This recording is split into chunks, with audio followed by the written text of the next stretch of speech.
Grandes sistemas teológicos. Lección 4. Punto número 2. Teología subjuntiva. Es el enfoque tanto del liberalismo teológico como de la llamada neortodoxia. Véase en la parte tercera, lección 38. Estas escuelas parten de la presuposición de que la autoridad de Dios se expresa directamente en el sujeto y viene transmitida a través de alguna de las facultades del alma humana, como son la razón, los sentimientos o la conciencia. 1. El racionalismo. Ha sido siempre tentador para el hombre atribuir a la razón el lugar más destacado para la obtención del conocimiento religioso. Es en la esfera de la razón donde se forman los conceptos, pero el racionalismo va todavía más lejos. No solo la considera correctamente como el medio indispensable para la recepción de la verdad, sino que la eleva hasta la categoría suprema de juez autónomo e inapelable de la verdad, a veces incluso al pedestal de la fuente de la verdad.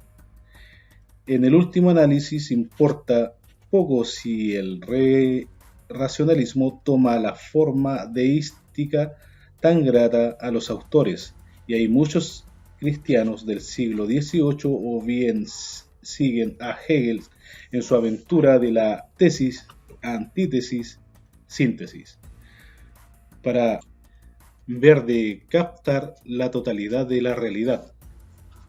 En cualquier caso, la razón es soberana.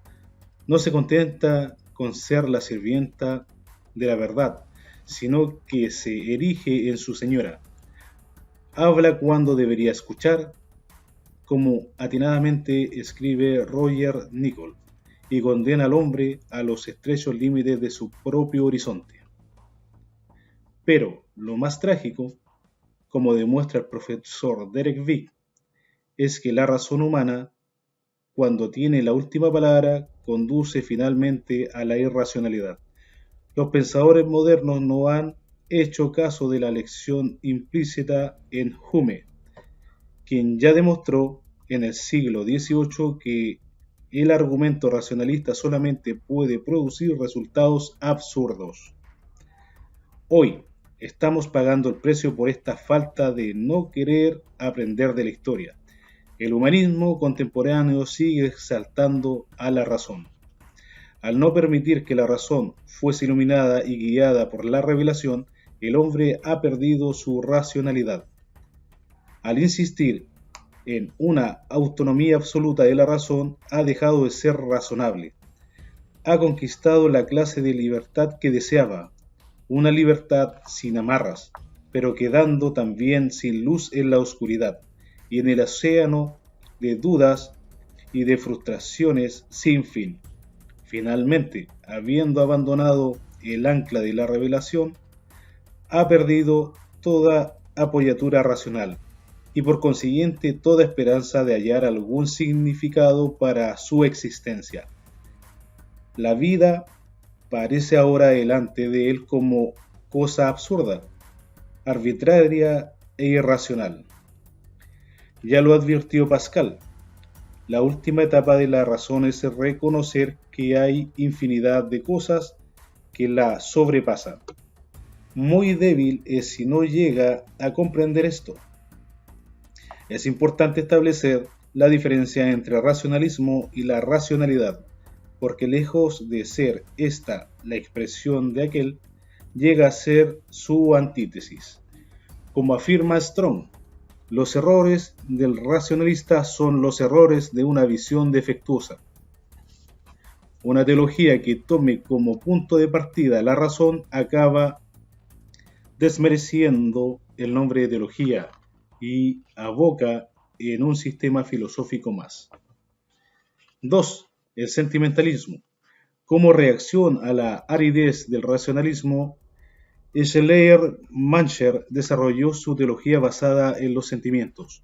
No hacía más que sintonizar con la moda romántica de principios del siglo XIX, dado que la comunicación entre los sentimientos es cosa difícil.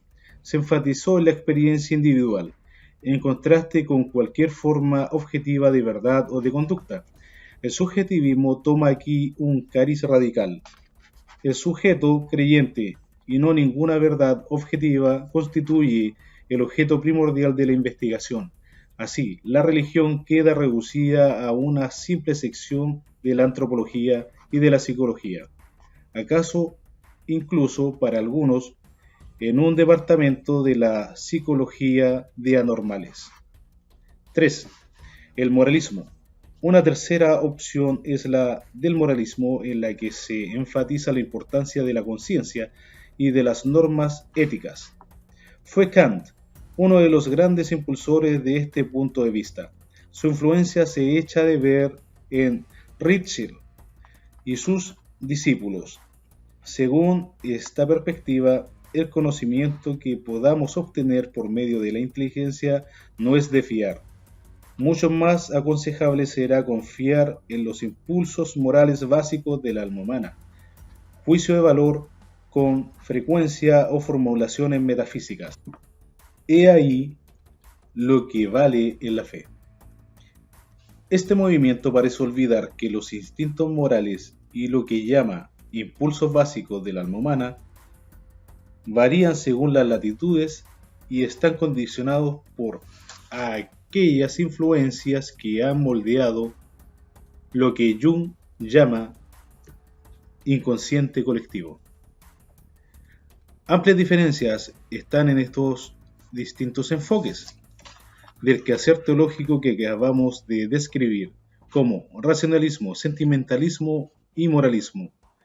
Pero un factor común a todos ellos es que consideran siempre alguno o algunos de los aspectos de la naturaleza humana como la fuente de la verdad religiosa. Este aspecto es el que después se convierte en absoluto con detrimento de los demás. Él determinará lo que es verdad y no la realidad objetiva exterior de la revelación divina. Nos encontramos en el más absoluto de los subjetivismos, es decir, en un mundo que en gran medida es irreal y fantasmagórico. Actualmente, estas distintas corrientes se entremezclan.